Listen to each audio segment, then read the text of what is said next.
Hello everyone. In previous video we discussed about the meaning, definition and schools of psychology, especially structuralism, functionalism and psychoanalysis. ನಾವು ಹಿಂದಿನ ಒಂದು ವಿಡಿಯೋದಲ್ಲಿ ಮನೋವಿಜ್ಞಾನದ ಅರ್ಥ, ಅದರ ವ್ಯಾಖ್ಯೆಗಳು ಹಾಗೂ ಮನೋವಿಜ್ಞಾನದ 3 ಶಾಖೆಗಳಾದಂತಹ ರಚನಾವಾದ, ಕಾರ್ಯಾತ್ಮಕವಾದ ಮತ್ತು ಮನೋ ವಿಶ್ಲೇಷಣಾತ್ಮಕ ಪಂಥ ಅಥವಾ ಶಾಖೆಯ ಕುರಿತು ಅಧ್ಯಯನ ಮಾಡಿದ್ದೀವಿ. Today we will discuss about the 4th school of psychology, that is behaviourism. ಇವತ್ತು ಉಳಿದ ಮನೋವಿಜ್ಞಾನದ ಶಾಖೆಗಳ ಕುರಿತು ಅಧ್ಯಯನ ಮಾಡೋಣ. ಬಿಹೇವಿಯರಿಸಮ್, ವರ್ತನವಾದ. Simply, the school of behaviorism is study the human outer behavior. ಈ ಒಂದು ಮನೋವಿಜ್ಞಾನದ ಶಾಖೆಯು ಮಾನವನ ಬಾಹ್ಯ ವರ್ತನೆಯನ್ನು ಅಧ್ಯಯನ ಮಾಡುವಂತಹ ಒಂದು ಮನೋವಿಜ್ಞಾನದ ಶಾಖೆ ಅಂತ ಹೇಳ್ತೀವಿ. Simply, behaviourism study the outer behaviour of the human being. The father of behaviourism was J B. Watson. ಈ ಒಂದು ವರ್ತನವಾದದ ಪಿತಾಮಹ ಜೆ.ಬಿ. ವ್ಯಾಟ್ಸನ್ ಅಂತ ನಾವು ಹೇಳ್ತೀವಿ. In behaviourism the most important thing is conditioning. Then what is conditioning? ಈ ಒಂದು ವರ್ತನವಾದದ ಸಿದ್ಧಾಂತದಲ್ಲಿ ಬಹುಮುಖ್ಯವಾದಂತಹ ಅಂಶ ಅಂತ ಹೇಳಿದರೆ ಕಂಡೀಷ್ನಿಂಗ್ ಅಂತ ಹೇಳ್ತೀವಿ, ಅನುಬಂಧನೆ ಅಂತ ಹೇಳ್ತೀವಿ. What is conditioning? Simply, conditioning is a process of associating our behaviour or habit with something to cause in to change. ನಮ್ಮ ವರ್ತನೆಯನ್ನು ಅಥವಾ ಹವ್ಯಾಸವನ್ನು ಯಾವುದಾದರೂ ಒಂದು ವಸ್ತುವಿನ ಜೊತೆ ಹೋಲಿಸುವುದು, ಬದಲಾವಣೆಯನ್ನು ತರುವುದಕ್ಕಾಗಿ ನಮ್ಮ ವರ್ತನೆಯನ್ನು ಯಾವುದಾದರೂ ಒಂದು ವಸ್ತು ಅಥವಾ ಯಾವುದೇ ಸನ್ನಿವೇಶದೊಂದಿಗೆ ಹೋಲಿಸುವುದೇ ಅನುಬಂಧನೆ ಅಂತ ಹೇಳ್ತೀವಿ. Simply associating or joint our behavior or habit with something or some object which cause a change. In conditioning, the two most important things are stimulus and response. Okay, ಈ ಒಂದು ಅನುಬಂಧನೆಯಲ್ಲಿ ಬಹಳ ಮುಖ್ಯವಾದಂಥ 2 ಅಂಶಗಳಂತ ಹೇಳಿದರೆ ಒಂದು ಉದ್ದೀಪನ, ಇನ್ನೊಂದು ಪ್ರತಿಕ್ರಿಯೆ ಅಥವಾ ಅನುಕ್ರಿಯೆ ಅಂತ ಹೇಳ್ತೀವಿ. Then what is stimulus? Stimulus anything that trigger you take an action. Okay, ನೋಡಿರಿ, ಉದ್ದೀಪನ ಅಂತ ಹೇಳಿದ್ರೇನು? ಯಾವುದೇ ಒಂದು ವಸ್ತು ಆಗಿರಬಹುದು ಅಥವಾ ಸನ್ನಿವೇಶ ನಿಮಗೆ ಕ್ರಿಯೆಯನ್ನು ಮಾಡುವಂತೆ ಪ್ರಚೋದಿಸುವುದೇ ಉದ್ದೀಪನ. Stimulus is anything which trigger you to take an action. Okay, that is called stimulus. Response means and against the stimulus, that is response. For example, we all know about the Motu Patlu, a cartoon where samosa's smell is a stimulus to Motu. Okay, stimulus means anything which trigger you to take an action. ಯಾವುದೇ ಒಂದು ವಸ್ತು ಆಗಿರಬಹುದು ಅಥವಾ ಸನ್ನಿವೇಶ ನಿಮಗೆ ಕ್ರಿಯೆ ಮಾಡುವಂತೆ ಪ್ರಚೋದಿಸಿದರೆ ಅದನ್ನು ನಾವು ಏನಂತ ಕರಿವಿ? ಸ್ಟಿಮ್ಯುಲಸ್ ಅಂತ ಕರಿತೀವಿ. ನಿಮ್ಮ ಪ್ರತಿಕ್ರಿಯೆ ಆ ಒಂದು ಉದ್ದೀಪನಕ್ಕೆ ವಿರುದ್ಧವಾದಂತಹದ್ದೇ ಪ್ರತಿಕ್ರಿಯೆ. Stimulus against the response. The stimulus and response bond which is given by E L. Thorndike, the father of educational psychology. ಈ ಒಂದು ಉದ್ದೀಪನ ಮತ್ತು ಪ್ರತಿಕ್ರಿಯೆ ಅಥವಾ ಅನುಕ್ರಿಯೆಯ ಬಂಧವನ್ನು ನೀಡಿದವರು ಯಾರು ಅಂತ ಹೇಳಿದರೆ ಇ.ಎಲ್. ಥಾರ್ನ್ಡೈಕ್ ಅಂತ ನಾವಿಲ್ಲಿ ಕರಿತೀವಿ. See, again there is another bond, stimulus organism and response bond, which is given by Wordsworth. ಇನ್ನೊಂದು ಬಂಧ ಇದೆ, ಯಾವುದಂತ ಹೇಳಿದರೆ ಉದ್ದೀಪನ, ಆರ್ಗ್ಯಾನಿಸಮ್ ಅಂತ ಹೇಳಿದರೆ ಒಂದು ಜೀವಿ, ಮತ್ತು ಪ್ರತಿಕ್ರಿಯೆಯ ಬಂಧ ಅದು ಕೊಟ್ಟಿದ್ದವರು ಯಾರು ಅಂತ ಹೇಳಿದರೆ ವುಡ್ಸ್ವರ್ತ್ ಅಂತ ಹೇಳ್ತೀವಿ. In behaviourism, J B. Watson, the father of behaviorism, he conducted experiment on a little child called Albert. ಇಲ್ಲಿ ಜೆ.ಬಿ. ವ್ಯಾಟ್ಸನ್, ಈ ಒಂದು ವರ್ತನವಾದದ ಪಿತಾಮಹನಾದಂತಹ ಜೆ.ಬಿ. ವ್ಯಾಟ್ಸನ್ ಒಂದು ಆಲ್ಬರ್ಟ್ ಅನ್ನುವಂತಹ ಮಗುವಿನ ಮೇಲೆ ಏನಂತ ಹೇಳಿದರೆ ಪ್ರಯೋಗ ಮಾಡ್ತಾರೆ. ಅದನ್ನು ನಾವು ಲಿಟಲ್ ಆಲ್ಬರ್ಟ್ ಎಕ್ಸ್ಪೆರಿಮೆಂಟ್ ಅಂತ ಕರಿತೀವಿ.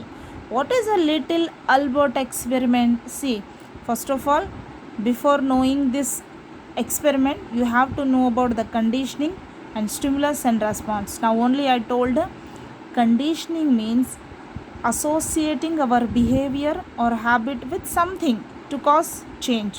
ಕಂಡೀಷನಿಂಗ್ ಅಥವಾ ಅನುಬಂಧನೆ ಅಂತ ಹೇಳಿದ್ರೇನು ನಮ್ಮ ವರ್ತನೆಗಳಾಗಿರಬಹುದು ಅಥವಾ ಹವ್ಯಾಸಗಳನ್ನು ಯಾವುದಾದರೊಂದಿಗೆ ಜೋಡಿಸುವುದು. ಯಾಕೆ? ಬದಲಾವಣೆಯನ್ನು ತರುವುದಕ್ಕಾಗಿ. Stimulus means anything which is trigger you to take an action. ಯಾವುದೇ ಒಂದು ಕ್ರಿಯೆಯನ್ನು ಮಾಡುವಂತೆ ಪ್ರಚೋದಿಸುವುದೇ stimulus. Against the stimulus there is a response. ಉದ್ದೀಪನಕ್ಕೆ ವಿರುದ್ಧವಾದದ್ದೇ ಅನುಕ್ರಿಯೆ ಅಥವಾ ಪ್ರತಿಕ್ರಿಯೆ ಅಂತ. ಸಿ ನಾವು little Albert experiment which is conducted by J B. Watson. Albert is a little child. Okay, Albert ಅನ್ನುವಂಥ ಒಂದು ಮಗುವಿನ ಮೇಲೆ ಈ ಪ್ರಯೋಗವನ್ನು ಕೈಗೊಳ್ಳಲಾಗುತ್ತೆ. So what happen in this experiment? There are 3 steps or 3 stages in this experiment. First, a white rat shown to the Albert. At that time there is no fear in his face. ಮೊದಲೇ ಸಲ ಏನಾಗುತ್ತೆ, in first stage ಮೊದಲನೇ ಹಂತದಲ್ಲಿ ಒಂದು ಬಿಳಿ ಇಲಿಯನ್ನು ಅಲ್ಬರ್ಟ್ಗೆ ತೋರಿಸಲಾಗುತ್ತೆ. ಆಗ ಅವನ ಮುಖದಲ್ಲಿ ಯಾವುದೇ ರೀತಿಯಂತಹ ಬದಲಾವಣೆಯನ್ನು ಕಾಣೋದಿಲ್ಲ. Yes, first stage, a white rat shown to the Albert. At this time there is no fear in face of a Albert. Next stage or second step, okay, ಎರಡನೇ ಹಂತದಲ್ಲಿ this time white rat plus loud noise present in front of Albert. ನೋಡ್ರಿ, ಈಗ ಏನೆರಡಾಯಿತು, ಎರಡನೇ ಹಂತದಲ್ಲಿ ಏನಾಗುತ್ತೆ, ಒಂದು ಬಿಳಿ ಇಲಿಯ ಜೊತೆಗೆ ಒಂದು ಭಯಂಕರವಾದಂತಹ ಧ್ವನಿಯನ್ನು ಏನಾಗುತ್ತೆ ಅಲ್ಬರ್ಟ್ನ ಮುಂದೆ ಪ್ರಸ್ತುತಪಡಿಸಲಾಗುತ್ತೆ. See, white rat plus loud noise present to the in front of Albert. This time he was start crying. ಈ ಸಂದರ್ಭದಲ್ಲಿ ಏನಾಗುತ್ತೆ, ಆ ಮಗು ಅಳೋದಕ್ಕೆ ಪ್ರಾರಂಭವಾಗುತ್ತೆ. Third stage or third step, only white rat again present in front of Albert.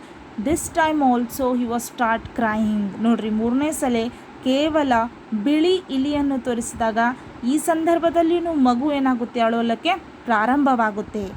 C, this is in first stage there is no change in behavior because we associate there is no associate of the anything with the behavior of the Albert. But second time we associate, okay, loud noise with the behavior or habit of Albert. Because of that there is a change happen. Means psychology is a observable behavior. Here J.B. Watson gave the importance to the outer behavior of a human being. He says that training is important rather than heredity according to the J.B. Watson.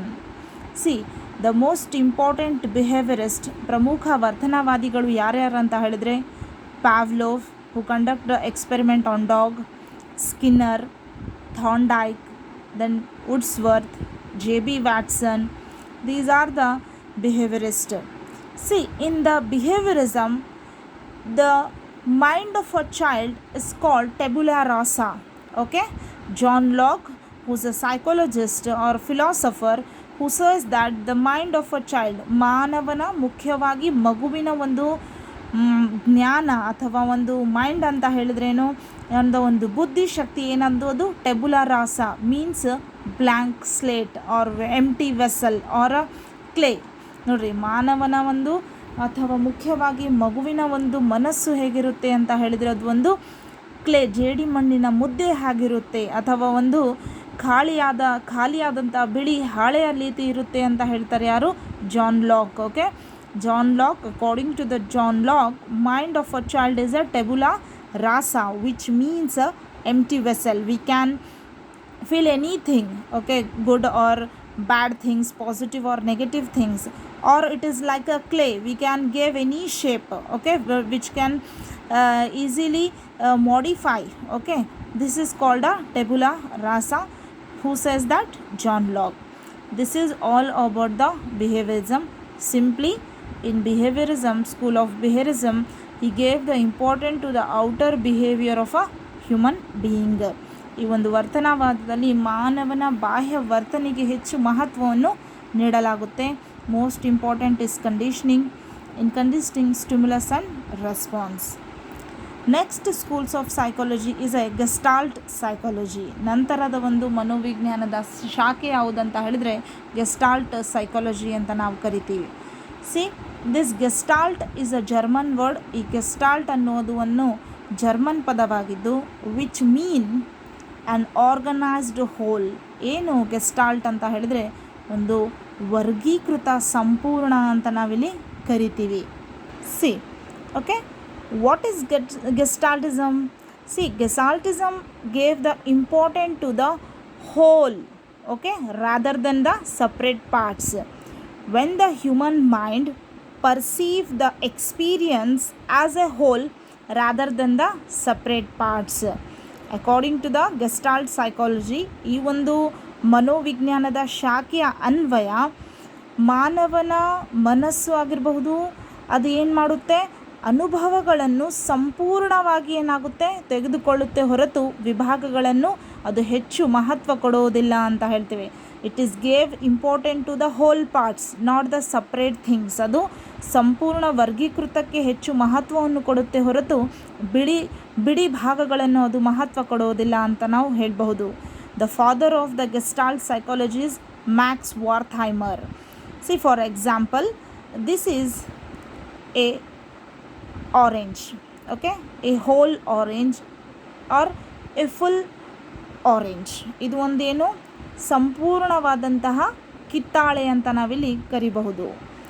when I cut this orange into 4 pieces or 6 pieces, that is also orange. ಯಾವಾಗ ನಾನು ಈ ಒಂದು ಕಿತ್ತಾಳೆಯನ್ನು 4 ಅಥವಾ 6 ಭಾಗಗಳಲ್ಲಿ ಮಾಡಿದಾಗ ಅದನ್ನು ಒಂದು ಕಿತ್ತಾಳೆನೇ ಅನಿಸುತ್ತೆ, but it is different from the organised whole. ಆದರೆ ಅದು ಈ ಸಂಪೂರ್ಣ ಕಿತ್ತಾಳೆಕ್ಕಿಂತ ಅದು ಏನಾಗಿರುತ್ತೆ, ಭಿನ್ನವಾಗಿರುತ್ತೆ. ಇದು ಹೇಳುತ್ತೆ ಯಾವುದು, ಗೆಸ್ಟಾಲ್ಟ್ ಸೈಕಾಲಜಿ. ಅರ್ಥ ಆಗ್ತಿದೆ ನಾನು ಹೇಳ್ತಾ ಇರೋದು? Gestalt psychology gave the importance to the whole or organised whole rather than the parts. A whole is greater than the sum of its parts ಅಂತ ಹೇಳುತ್ತೆ ಯಾವುದು, ನಿಮ್ಮ gestalt psychology. The important things in gestalt psychology was perception, means ಧಾರಣೆ, creativity ಸೃಜನಾತ್ಮಕತೆ, thinking ಚಿಂತನೆ ಅಂತ ಕರಿತೀವಿ. In the gestalt psychology the famous psychologist are Wolfgang Kohler, Kurt Lewin, Kurt Koffka. Wolfgang Kohler, who conducted the experiment on chimpanzee, Sultan chimpanzee. Okay, this is the Gestalt psychology. Simply, Gestalt psychology gave the importance to the whole rather than its parts. Next school of psychology is a cognitivism or cognitive psychology. Cognitivism or cognitive psychology. See, what is cognitive psychology?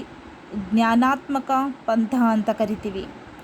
In cognitive psychology, this theory or this school of psychology gave the importance to the cognition of human mind or human. ಇದು ಮಾನವನ ಜ್ಞಾನಕ್ಕೆ ಹೆಚ್ಚು ಮಹತ್ವ ಕೊಡುವಂಥ ಒಂದು ಮನೋವಿಜ್ಞಾನದ ಶಾಖೆ ಅಥವಾ ಒಂದು ಪಂಥ ಅಂತ ಹೇಳಬಹುದು.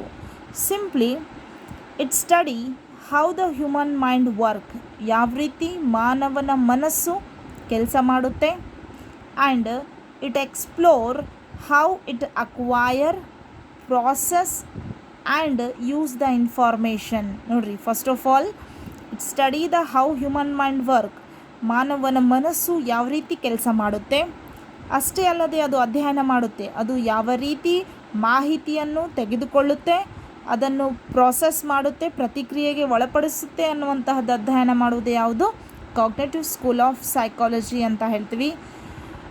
The father of the cognitive psychology was Jerome Bruner. The most important things in the cognitive psychology was mind, ಮನಸ್ಸು, ಥಿಂಕಿಂಗ್ ಚಿಂತನೆ, ಆ್ಯಂಡ್ ನಾಲೆಡ್ಜ್ ಜ್ಞಾನ.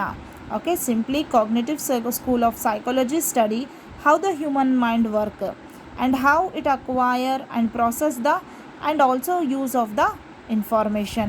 ಯಾವ ರೀತಿ ಮಾನವನ ಮನಸ್ಸು ಕೆಲಸ ಮಾಡುತ್ತೆ ಹಾಗೂ ಅದು ಮಾಹಿತಿಗಳನ್ನು ಹೇಗೆ ಪಡೆದುಕೊಳ್ಳುತ್ತೆ ಮತ್ತು ಅದನ್ನು ಹೇಗೆ ಉಪಯೋಗ ಮಾಡುತ್ತೆ ಅನ್ನುವಂತಹದ್ದನ್ನು ಅಧ್ಯಯನ ಮಾಡುತ್ತೆ ಯಾವುದು, cognitive school of psychology. The next school of psychology was humanism, ಮಾನವತಾವಾದ ಅಂತ ಕರಿತೀವಿ. The founder of the humanism was Abraham Maslow. ಈ ಒಂದು ಮಾನವತಾವಾದ ಪಂಥದ ಸ್ಥಾಪಕರು ಯಾರಂತ ಹೇಳಿದ್ರೆ ಅಬ್ರಹಂ ಮಾಸ್ಲೋ ಅಂತ ಹೇಳ್ತೀವಿ.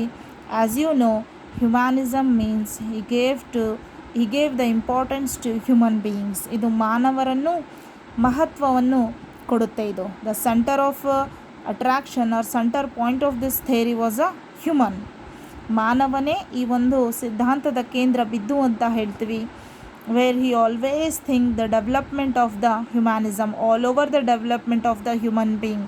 ಏನು ಮಾನವನ ಸಂಪೂರ್ಣ ಅಭಿವೃದ್ಧಿ ವಿಕಾಸನೆ ಈ ಒಂದು ಮಾನವತಾವಾದ ಸಿದ್ಧಾಂತದ ಒಂದು ಅಥವಾ ಪಂಥದ ಒಂದು ಮಹತ್ವ ಅಥವಾ ಪ್ರಮುಖ ಅಂಶ ಅಂತ ಹೇಳ್ತೀವಿ. The founder Abraham Maslow, he gave the hierarchy of needs. ಅವರು ಒಂದು ಹೈರಾರ್ಕಿ ಆಫ್ ನೀಡ್ಸ್ ಅಂತ ಹೇಳಿದರೆ ಮಾನವನ ಹೇಗೆ ಆಸೆ ಆಕಾಂಕ್ಷೆಗಳು ಇರ್ತವೆ ಅಂತ. First in hierarchy of needs, first physiological needs ಅಂತ ಹೇಳ್ತೀವಿ. ಅಂತ ಹೇಳಿದರೆ ಸ್ಲೀಪ್ ಆಗಿರಬಹುದು, ಮಲಗೋದು, ಆಹಾರ, ಹೌದಲ್ಲ, food, shelter, this is a physiological needs. Next safety needs, ಹೌದಲ್ಲ, ಸುರಕ್ಷತಾ ಅಂಶಗಳು ಅಂತ ನಾವು ಕರಿತೀವಿ. ದೆನ್ ಲವ್ ಆ್ಯಂಡ್ ಬಿಲಾಂಗಿಂಗ್ನೆಸ್, ಪ್ರೀತಿ. Next self esteem, self actualisation ಅಂತ. There are 5 stages of hierarchy of needs which is given by Abraham Maslow. Simply the humanism school of psychology think about the all over the development of the human being. ಇದು ಮಾನವನ ಸಂಪೂರ್ಣ ಅಭಿವೃದ್ಧಿಯನ್ನು ವಿಕಾಸವನ್ನು ಪರಿಗಣನೆ ಮಾಡುತ್ತೆ. ಯಾವುದು? ಮಾನವತಾವಾದ. ದ 3 most important things are the important points of humanism. First one is a individual free will. ಅಂದರೆ ಮಾನವನ ವೈಯಕ್ತಿಕ ಇಚ್ಛಾಶಕ್ತಿ ಬಗ್ಗೆ ಇದು ಮಹತ್ವ ಕೊಡುತ್ತೆ. Second, it gave importance to the self actualisation, ಸ್ವಯಂ ವಾಸ್ತವೀಕರಣಕ್ಕೆ ಅದು ಮಹತ್ವ ಕೊಡುತ್ತೆ. ಯಾವುದು? ಹ್ಯುಮ್ಯಾನಿಸಮ್.